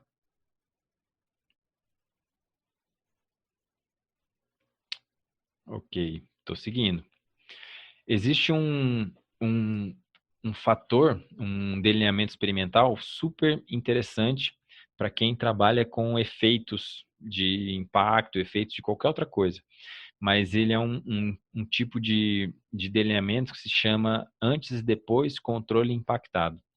Então, por exemplo, vamos supor que eu tenha aqui uma usina de força, e essa usina de força derrame efluente, alguma coisa assim, na água no mar, por exemplo, ou de um rio, tanto faz. Eu poderia, antes dessa tragédia acontecer, eu poderia estar monitorando essa área antes. Estabeleci todas essas parcelas e começo a mensalmente ou anualmente monitorar essas parcelas. Vou amostrando. Até que em um determinado ano acontece esse problema e eu continuo monitorando essas mesmas áreas ao longo do tempo. Então, que tipo de experimento eu tenho? Eu tenho o controle antes e depois. Eu tenho a área que foi impactada antes dela ter sido impactada e depois dela ter sido impactada. Mas eu também tenho áreas que não foram impactadas antes e depois de serem impactadas. Então eu tenho um controle tanto temporal quanto um controle espacial. Isso me dá uma capacidade de estimar o efeito dessa usina de força e a intensidade desse efeito de maneira muito mais fina. Se vocês olharem boas revistas científicas, frequentemente vocês vão encontrar essa sigla, BACI, Before After Control Impact, que é esse tipo de delineamento, antes e depois controle impactado. Aqui, algumas formas de você reduzir confusão e minimizar erro. Então, se você não sabe o que fazer, não conhece um gradiente a priori, não sabe o que fazer, aleatoriza, mas aleatoriza mesmo. Usa um computador para gerar as unidades amostrais, ou define mais ou menos os lugares onde você vai amostrar antes de chegar em campo, para depois, na hora que chegar em campo, não ser influenciado pela quantidade de folhiço, pela quantidade de árvore, por qualquer coisa que seja. Defina antes de ir para campo. Ou você simplesmente usa blocos. Se você sabe que vai ter um gradiente específico, você pode controlar esse efeito do gradiente por meio dos blocos. E lembrando de fazer o revezamento dessas parcelas, desses tratamentos, para não cair em um erro. Ou você pode fazer uma amostragem sistemática. Você vai sistematicamente fazendo uma amostragem com o efeito, outra sem o efeito, com o efeito, sem o efeito, e assim por diante, ao longo de toda a unidade, o universo amostral. Se vocês fizerem segregações simples como essa, todos os controles de um lado, todos os controles, os níveis afetados do outro, você pode ocorrer em um erro. Se você tem um gradiente de altitude, um gradiente de luz, um gradiente de fitoplâncton, você vai ter um efeito confundido que não vai ser bem amostrado. A mesma forma que se você tiver agregações simples, em uma área você amostra todos os controles, na outra área você amostra todos os não controles, os sujeitos à tua manipulação experimental. Ou você guarda, por exemplo, todos os controles dentro de um quarto e todos os controles dentro de um outro quarto, de uma câmara, como vocês quiserem. Se acontecer alguma coisa, queimar uma luz, ou o ar-condicionado parar de funcionar, ou entrar alguém e mexer alguma coisa nas estantes, as tuas unidades amostrais controle serão afetadas da mesma forma. E você não vai conseguir separar o efeito daquela intrusão demoníaca no teu experimento. Agora, que se você tivesse tanto controles e afetados em um quarto e controles em afetados em outro quarto, esse efeito seria minimizado e você conseguiria eventualmente separar esses efeitos. Se vocês têm amostragens aleatórias, mas elas não são réplicas verdadeiramente independentes, eu estou mostrando aqui por meio dessas linhas ligando esses quadradinhos pretos, eles são uma relação entre essas variáveis, uma relação entre essas unidades amostrais. Se existe uma relação de parentesco, uma relação espacial, uma relação temporal entre essas parcelas, você não vai conseguir estimar bem esses efeitos. Da mesma forma que você também não vai conseguir estimar bem se você não tiver replicação nenhuma, se você tiver só uma unidade amostral controle e uma unidade amostral tratamento. Disso não serve para nada. Quão representativo é uma unidade amostral do teu universo de interesse? Quão representativo um riacho é de todos os riachos do Distrito Federal? Praticamente zero. Então, quanto mais replicação tiver, melhor e mais confiável é o teu estudo. Bom, isso é um pouco quando vocês conseguem controlar as coisas. Antes de ir para campo, vocês precisam prestar atenção nesses conceitos, nesses problemas que podem aparecer durante o delineamento experimental. Agora, quando vocês estão analisando, por exemplo, o efeito de árvores e arbustos de duas variáveis independentes e uma variável dependente, você precisa garantir que esses fatores sejam de fato independentes. Você precisa garantir que não tem uma relação entre esses dois fatores. Agora, se esses dois fatores tiverem uma relação de dependência entre eles, se o número de árvores estiver ligado ao número de arbustos em uma reserva, você pode ter problema relacionado à análise. Então, quando você tem uma correlação forte entre esses fatores, árvores e arbustos, vocês não vão conseguir separar bem os efeitos. Vocês não vão conseguir separar o efeito de árvore em macacos do efeito de arbusto em macacos. Estou mostrando aqui que árvores e macacos e arbustos têm uma correlação de 1, tem uma correlação super forte. Era o que eu falei para vocês. Se vocês tivessem um gradiente de fitoplâncton e vocês amostrarem todos os controles onde tem menos fitoplâncton e todos os tratamentos onde tem mais fitoplâncton, você deve esperar uma correlação forte entre fitoplâncton e poluição. Nesse caso, se essa correlação forte ocorre, a tua regressão ou as tuas análises, elas vão funcionar mal. Você não vai conseguir separar o que é efeito da árvore do efeito do arbusto. Você não vai conseguir separar o efeito do fitoplâncton do efeito da tua poluição. E isso é um problema, porque você não vai conseguir tirar uma conclusão muito robusta. Então, quando vocês estão fazendo, geralmente a gente vai para campo, a gente já coleta as amostras, a gente tem um monte de informação, a gente volta para o laboratório com umas planilhas enormes, cheias de dados, de tudo quanto é coisa, de diâmetro da árvore, altura do arbusto, cobertura do céu, abertura do céu, pH, condutividade, seja lá o que for, um monte de coisa.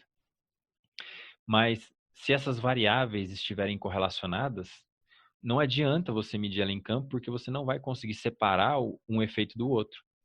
Então, muitas vezes é melhor você pensar nas variáveis que você vai de fato coletar, do que simplesmente sair anotando um monte de variáveis, sendo que todas elas vão estar todas correlacionadas. Se elas estiverem todas correlacionadas, você não vai conseguir estimar o efeito de uma ou da outra. Então, em exemplos como esse aqui, por exemplo, eu estou interessado em estimar a atividade de inseto, estimar o efeito da temperatura e da hora na atividade do inseto. Ou eu estou querendo, vamos para o primeiro, estou interessado em estimar o efeito da temperatura e da hora na atividade do inseto. Mas eu sei que temperatura e hora são duas variáveis que estão super ligadas. À medida que você acorda de manhã, está friozinho. Você começa a chegar perto do meio-dia, esquenta. Depois, quando você vai começa a chegar próximo do final da tarde, a temperatura volta a cair de novo. Então, hora e temperatura estão super correlacionadas. Você não vai conseguir estimar o efeito da temperatura e o efeito da hora. Você vai ter que fazer alguma coisa, mas você não vai conseguir separar esses dois efeitos. Da mesma forma, comprimento de recém-nascidos. Eu estou querendo estimar o efeito do peso e o efeito da idade no comprimento de recém-nascidos. Poxa, eu sei que os bebês, quando eles nascem, quando eles têm idade zero, o peso dele é X. Se eles têm 1 ano, o peso dele aumenta. 2 anos, o peso dele aumenta. 3 anos, o peso dele aumenta. Peso e idade estão altamente correlacionados.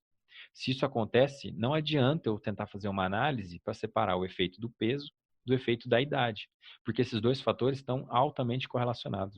Você não vai conseguir separar isso, jamais. Não existe técnica para separar isso, estatística.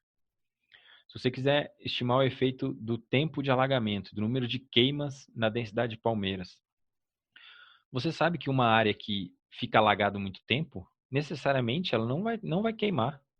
E uma área que não fica alagada, obviamente, ela pode queimar. Quanto maior o número de queimas, menor o tempo alagado. E quanto maior o tempo alagado, menor o número de queimas. Essas duas variáveis estão altamente correlacionadas, estão negativamente correlacionadas. Quando isso acontece, não existe Cristo que separe o efeito do tempo alagado e do número de queimas. O que você tem que fazer? Na melhor das hipóteses, nesse caso, é retirar uma das variáveis correlacionadas. E você vai dizer: temperatura e hora estão correlacionadas. Eu não consigo separar esses dois efeitos por meio do experimento que eu fiz. Então, eu vou tirar uma delas e vou interpretar a que sobrou, sabendo que o efeito que eu estou interpretando, eu não consigo saber se ele é um efeito da temperatura ou se ele é um efeito da hora. Isso é o que acontece. Você não sabe, não consegue atribuir o efeito. Você não sabe de onde vem o efeito. Se é do peso ou se é da idade. Se é da temperatura ou se é da hora. Então, nesse caso, quais variáveis eu poderia tirar? Por exemplo, poderia tirar a hora. Hora é uma abstração humana. Inseto não está nem aí não está muito aí para a hora, mas ele está muito ligado à temperatura do ambiente. Então, eu poderia tirar a hora da minha análise. Peso eu também poderia tirar. Se eu estou interessado na minha idade, se eu estou interessado na idade do bebê, eu posso excluir o peso, mas sabendo que idade vai estar muito relacionado com o peso. Se o peso fizer sentido para estudar o comprimento dos recém-nascidos, se ele vai influenciar a forma de interpretar, eu preciso considerar o efeito do peso também junto com a idade. Eu preciso dizer, essas duas coisas estão juntas, eu não consigo separar o que é um e o que é outro. Poderia tirar o número de queimas também, mas retirar uma variável vai depender da minha pergunta principal. Se o peso não tem nada a ver, não tem influência nenhuma na minha pergunta principal, eu não preciso medir o peso, eu vou só medir a idade. A idade faz sentido para a minha pergunta. Ou se eu estou querendo estimar o número de queimas e a minha área não é alagada, eu não preciso medir tempo de alagamento, porque isso não vai acontecer. Agora, se eu estou querendo estimar o efeito do tempo de alagamento e uma área eventualmente é queimada, mas para a minha pergunta, o número de queimas não exerce nenhuma influência na densidade de palmeiras, eu sei a priori que fogo não influencia palmeiras, se isso for verdade, eu não preciso quantificar esse número de queimas, basta eu analisar a variável que me interessa, no caso, o tempo de alagamento. Obviamente que isso vai depender da pergunta de cada um de vocês, e vocês têm que estar atentos a isso. Se vocês estão delineando fatores em laboratório, se vocês estão fazendo um experimento em laboratório, é muito mais fácil, entre aspas, controlar esses efeitos. Então, está aqui um exemplo que vocês têm que fazer para controlar esses efeitos de múltiplos fatores. Por exemplo, eu estou interessado em estimar o efeito do sexo na atividade enzimática. Eu sei que a atividade enzimática é diferente entre machos e fêmeas. Se eu quero testar isso, eu vou pegar 10 ratinhos machos, 10 ratinhos fêmeas. Em cada um deles, vou medir o nível da atividade enzimática e vou fazer o meu teste. Agora, se eu estou interessado em uma segunda variável, por exemplo, droga. Eu sei que a droga que eu estou testando, que eu acabei de desenvolver, ela pode ter um efeito na atividade enzimática. Eu quero medir o efeito da droga. Mas eu também quero medir o efeito do sexo. Eu quero controlar o efeito do sexo do efeito da droga. Eu quero estimar esses dois efeitos separados. Eu preciso ter machos controle, sem injetar droga, e fêmeas controle, sem injetar droga. Mas eu preciso também ter machos onde eu vou injetar droga e eu preciso ter fêmeas onde eu vou injetar droga. Se eu fizer esse tipo de delineamento, se eu fizer todas essas 4 combinações, eu vou estar garantindo que eu consiga separar o efeito de macho do efeito da droga. Se eu não tivesse, por exemplo, 10 indivíduos machos onde eu apliquei a droga A, se me faltasse isso no meu experimento, eu não poderia tirar conclusões sobre o efeito da droga em machos. Eu só conseguiria tirar conclusões sobre o efeito da droga em fêmeas. Ou se eu tivesse, por exemplo, se eu não tivesse as fêmeas controle, e só tivessem os 10 machos controle, os 10 machos onde eu inoculei a droga e as 10 fêmeas onde eu inoculei a droga. Se eu não tenho essas 10 fêmeas controle, eu não vou poder tirar conclusões sobre o efeito da droga nas fêmeas. Agora, se o efeito da droga que eu estou testando não faz sentido nas fêmeas, talvez eu nem precise desses 10 ratinhos fêmeas para resolver o meu experimento. Mas se a droga funciona tanto em machos quanto em fêmeas, eu preciso garantir que todos esses 4 cenários estejam preenchidos. Se eu tiver mais um outro fator na minha análise, toda essa tabela vai ser dobrada. Então, por exemplo, eu quero estimar o efeito de um procedimento cirúrgico. Eu tenho o efeito do sexo, o efeito da droga, o efeito do procedimento cirúrgico. Se eu, de repente, quero saber se eu abrir a cabeça do ratinho, isso é pertinente para a minha pergunta, vai causar alguma coisa na atividade enzimática dele? Eu preciso ter ratos fêmeas e machos inoculados e não inoculados com a droga, onde eu não faço esse procedimento cirúrgico, e eu preciso ter machos e fêmeas controles e com a droga inoculada para testar com a incisão, para testar o efeito da incisão. O que eu estou fazendo é criando todas as combinações possíveis entre os níveis das variáveis que eu estou analisando. Isso que eu estou fazendo nada mais é do que um delineamento ortogonal. Eu estou quebrando a correlação entre sexo, droga e o procedimento cirúrgico. Eu estou fazendo uma combinação matemática que me permita gerar um experimento que me permita novamente separar estatisticamente esses 3 efeitos. Se eu consigo fazer isso em laboratório, eu vou conseguir ter conclusões muito robustas sobre sexo, droga e procedimento cirúrgico. Já estou terminando, pessoal. Mais alguns slides e eu encerro. Preciso de mais uns 5, 10 minutinhos. Se eu tenho isso, se eu consigo fazer esse experimento em laboratório, ok. Mas às vezes, como a gente trabalha muito com dado coletado em campo, a gente não consegue fazer experimento em laboratório. A gente precisa chegar com os dados e começar a testar essas variáveis que a gente tem na mão. A gente não consegue controlar esses fatores. Se a gente não consegue controlar esses fatores, eu estou interessado, por exemplo, em estimar o efeito da porcentagem de gordura, da idade, da porcentagem de fungos na atividade enzimática, mas eu não manipulei isso em laboratório, eu simplesmente fui, observei e quantifiquei, eu posso simplesmente testar uma correlação entre essas variáveis. eu quero saber qual a correlação entre gordura e idade, correlação entre gordura e fungo, a correlação entre idade e fungo. Eu preciso testar, saber se todas essas variáveis são de fato variáveis independentes. Se elas são independentes, se elas não estão correlacionadas, eu consigo incluí-las dentro de um mesmo modelo matemático para separar esses efeitos.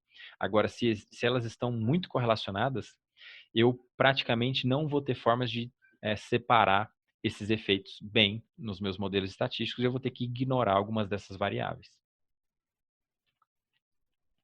Bom, então, se vocês têm problemas, fontes de confusão temporal, vocês podem ter controles temporais. Se vocês têm procedimentos, fontes de confusão do tipo dos procedimentos, vocês podem ter controle desses tratamentos. Como eu falei, se vocês acham que cortar a cabeça, inocular uma droga, o fato de você injetar a agulha no corpo de um organismo vai produzir algum efeito, você pode ter um controle onde você injete a agulha, mas não injete a droga, para você controlar essa fonte de variabilidade, essa fonte de confusão do teu experimento. Se você pode causar um viés no teu experimento, escolhendo as amostras, você pode, por exemplo, garantir que as tuas unidades amostrais sejam randomizadas, a priori, antes de chegar em campo, para não chegar em campo e começar a olhar o local e falar, eu acho que aqui está bom para mostrar, eu acho que ali está bom para mostrar, sem tomar cuidado com gradientes que eventualmente ocorram no ambiente. Vocês podem usar, por exemplo, procedimentos cegos, né? No caso da droga da hidroxicloroquina, nem os pacientes, nem os médicos sabem quais são os remédios placebo, quais são os remédios com a droga. Por quê? Porque você está garantindo que a randomização ocorra, que as pessoas estejam recebendo o tratamento ou o controle de maneira cega, para que você evite um viés do experimentador. Se vocês têm variabilidade grande gerada pelo experimentador, vocês podem ter uma série de réplicas do tratamento. Quanto mais réplicas vocês fizerem, menor vai ser o erro associado, maior vai ser a precisão das suas estimativas. Se vocês têm uma variabilidade inerente, uma variabilidade inicial entre as unidades amostrais, vocês podem pensar em replicação. Quanto mais replicação vocês fizerem, melhor. Vocês podem pensar em alternação, em alternar os tratamentos para não ser sempre o controle que vai pegar luz, que você vai pegar sempre lagostins em rio acima, onde tem menos fitoplâncton. Ou você pode fazer observações concomitantes, fazer em blocos, por exemplo, para evitar essa variabilidade inerente do sistema. Se vocês têm intrusões não demoníacas que aconteçam, mas que eventualmente possam ser consideradas, vocês podem, para controlar isso, você precisa ter muitas réplicas, você precisa pensar em intercalar os tratamentos e controles para evitar que isso aconteça em um grupo específico seja tratamento ou controle. E se você tem intrusão demoníaca acontecendo e você não consegue controlar, não dá para controlar, não tem o que fazer. Você tem que manter eterna vigilância. Se você quiser, pode fazer exorcismo, sacrifício humano, etc. Enfim, isso é uma brincadeira que está no artigo, mas para dizer, olha, não tem o que fazer. Por mais que você reze, por mais que você acenda a vela, por mais que você queira, essas coisas acontecem e a gente tem que ficar atento a isso. Não dá para remediar em alguns casos. Então, resumindo, pode falar. Eu tenho uma dúvida. Pode falar. Você falou essa questão da regressão, né, para avaliar a relação entre as variáveis. Só que, assim, a regressão ela é um valor não é discreto, né? É contínuo, vai, sei lá, de 0 a 1. Você tem relação forte e fraca, mas tem um limite. Por exemplo, se você pega uma relação que ela é intermediária, é um valor ali que não é nem tão forte, mas não é fraca, né? Existe um limite. Ou isso depende da área, da pergunta, como funciona? Tem um valor assim que ele vamos dizer, um valor de corte, né? Isso. E o que você está perguntando é isso aqui, ó. Se as tuas variáveis independentes, elas estão altamente correlacionadas, quando eu estou dizendo altamente correlacionadas, eu estou falando valores de correlação maiores que 0,7, sejam negativos ou positivos. Existem trabalhos na literatura que mostram, por simulação matemática e por avaliando o método, que se vocês tiverem correlação entre variáveis independentes que sejam maiores que 0,7, você começa a ter problemas. Então, hoje em dia, o limiar que está mais ou menos aceito é esse 0,7. Você tem variáveis contínuas e você precisa avaliar essas variáveis antes de colocar em um modelo de regressão, teste a correlação entre essas variáveis. Se der correlação menor que 0,7, seja ela positiva ou negativa, você pode assumir que essas variáveis são independentes, ou pelo menos que não esteja afetando muito o resultado de vocês. Agora, se vocês tiverem correlações de 0,8, 0,9, 0,95, passou de 0,7, esquece. Essas variáveis você vai ter que escolher uma e retirar. Você não tem o que fazer. Uhum. Tá Tranquilo? bom, legal. Obrigada. Beleza. Sim, obrigada. Então, resumindo, quando a gente fala de delineamento experimental, vocês têm que pensar na pergunta de vocês, muito clara. A coisa principal do trabalho de vocês é a pergunta. Então, tenham a pergunta de vocês o mais claro possível. Clareza nessa hora é fundamental e banca adora perguntar isso. Qual é a tua pergunta? Se o teu método, se o teu delineamento, se o teu resultado não estiver de acordo com a tua pergunta, o teu trabalho está inteiro inválido. Mais que isso, pensem nas variáveis teóricas e nas variáveis operacionais. Eu estou falando de poluição, mas eu quero dizer o que com poluição? Grau de oxigênio dentro d'água, ou nível de alguma substância química, ou estou falando de lagostins, mas o que?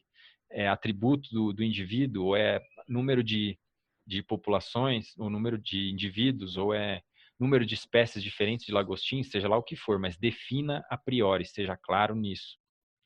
Universo amostral e unidade amostral. Vocês precisam pensar nesse conceito, porque ele é fundamental para responder a pergunta de vocês. A amostragem de vocês só faz sentido se tiver bem representada do universo amostral. E a unidade amostral, ela é única de cada trabalho.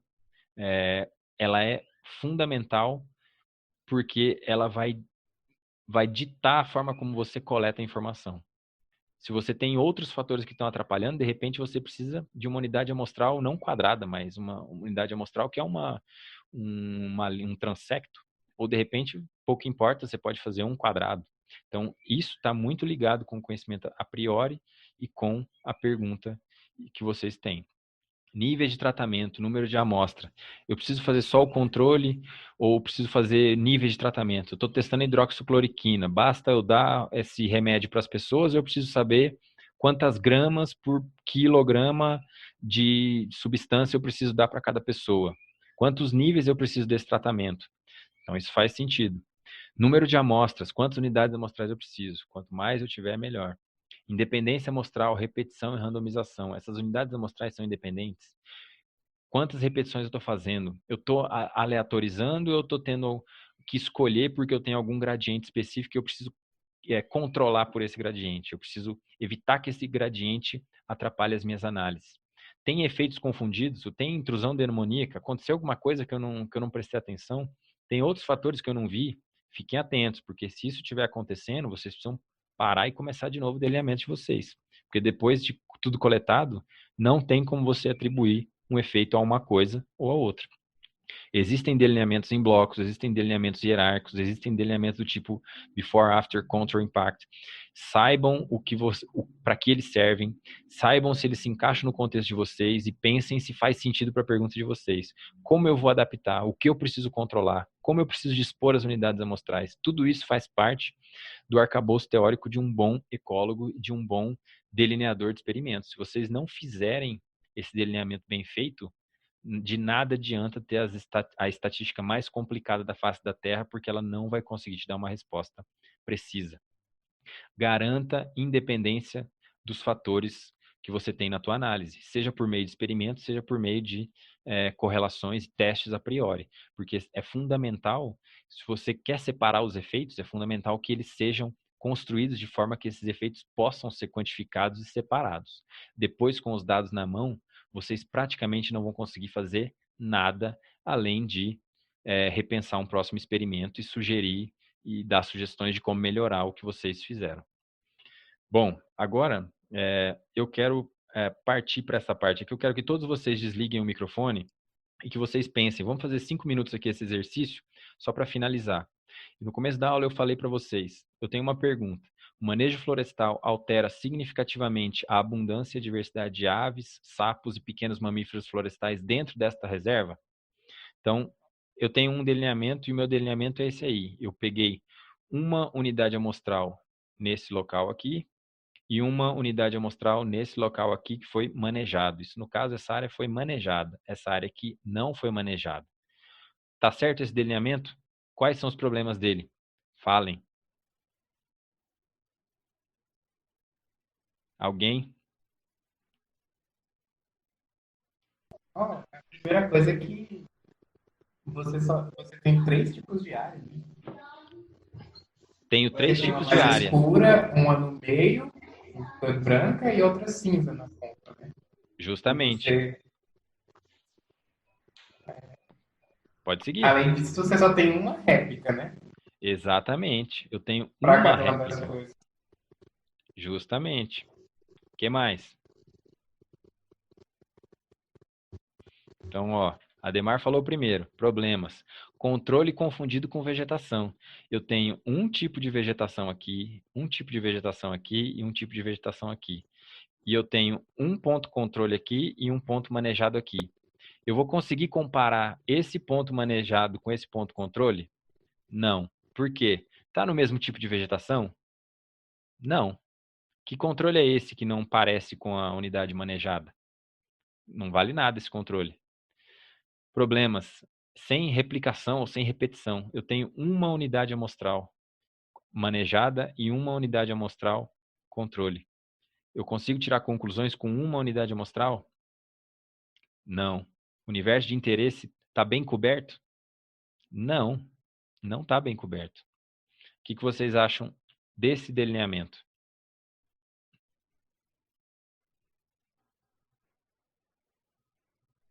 Maicon? Eu acho que ainda não resolve, porque, por exemplo, as unidades amostrais não são do mesmo tamanho e não está representando todos os tipos de vegetação e também, tipo, não abrange a área inteira, só pega aquele pequeno espacinho lá no cantinho. É isso aí. Então eu tenho uma unidade amostral de cada uma e no meu universo amostral ele não está bem coberto. Se a minha pergunta está sendo desta reserva, eu só estou analisando um cantinho da minha reserva. E aí, isso é representativo da minha reserva inteira, da minha área inteira? Eu vou conseguir responder essa pergunta geral com esse delineamento aqui? Não. Eu tenho um interesse particular nessa área. Por que que eu acho que essa área aqui ela é representativa de toda essa área aqui? Em biologia, isso é praticamente impossível. Você pegar uma areazinha que é representativa de toda uma área maior. Geralmente, os locais são completamente diferentes. Então, o N baixo também, a minha pergunta, ela está relativa a todos os tipos de vegetação que tem aqui dentro. Mas o meu delineamento, ele faz referência a apenas um tipo de vegetação. Eu não vou poder inferir em nada sobre os dois outros tipos de vegetação. Outro. Amanda. A C. O que você acha do C? Oi, tá com problema aqui no microfone. Eu acredito que não pega também totalmente o universo amostral e não parece que está distribuído aleatoriamente, né? Está bem centralizado por ponto de estudo. Exatamente. Você tem os controles estão todos agregados em um local, enquanto que os Sim. impactados estão todos agregados em uma única área manejada. E eu estou comparando um controle em uma área florestal, em uma área de um tipo de vegetação, com um monte de pontos manejados em uma outra área com outro tipo de vegetação. Eu também não consigo separar o que é feito do tipo de vegetação do manejo. Uhum. Nesse outro caso aqui, Ananda, no caso D. Sim. Opa. No D, você tem um problema que você está observando dois tipos de vegetação. Em um deles, você está tendo todas as áreas controles e o manejo todo no outro tipo de vegetação também. Então, já tem esse problema repetido. Apesar de que ele distribuiu um pouco melhor os pontos de amostra, mas ainda assim mantém o problema da questão da vegetação e da distribuição de áreas controle e afetadas. Uma coisa que eu estava observando também, professor, Muito bem a tua Eu resposta, viu? não. Pode continuar. Ah, obrigada. Eu não lembro, não, eu não estava presente no início da aula. Mas nesse caso que eu estou observando, todas as áreas com manejo são os quadrados, os retângulos. Isso. Então, eu não posso medir a área central da reserva, porque eu só posso olhar em volta e tudo ali tem a questão do efeito de borda e tudo mais. Então, tem esse problema também. Muito bem. Essa era a cereja do bolo. Quais são os problemas disso aqui? Augusto. Da E, professor? Da E. Tem um número diferente de amostras, né, em cada uma das vegetações. Na mais escura, por exemplo, tem duas controles e uma manejada, por exemplo. Eu acho que principalmente é isso, né? Talvez um N baixo também, cada vegetação. Exatamente. É isso aí. Então aqui também tem duas manejadas, três manejadas nesse tipo de vegetação e só um controle. E aqui eu tenho dois manejados, duas áreas manejadas e dois controles. O F, Laís.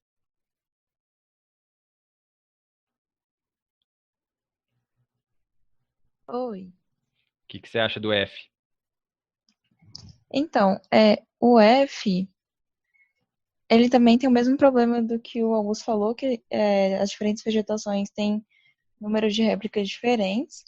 Então, apesar de que em cada vegetação tem ou um controle e um tratamento, ou então 3 controles e 3 tratamentos, entre as diferentes vegetações esse número é diferente. Então, parece que o esforço amostral em uma é maior do que em outra, por exemplo. Isso aí. Aqui tem três, aqui tem dois, aqui tem um. Isso aí. Muito bem. Tem outra coisa também. Essas áreas são todas manejadas no mesmo ano? Não necessariamente. Será que cada uma dessas áreas ela é manejada em anos diferentes ou em períodos diferentes? Será que as equipes de manejo são as mesmas? A forma de manejar essas áreas são as mesmas? São coisas a se considerar em um determinado planejamento experimental. A intensidade de corte, o efeito do ano, será que ele é o mesmo entre essas áreas? E aí eu volto na cereja do bolo que a Ananda matou a charada logo no começo. Eu falei, até agora nós estamos falando só de amostragem na periferia da reserva. Nós não estamos falando em nada do interior dessa floresta. E existe todo um efeito de borda que está aí presente e pode estar influenciando esses resultados.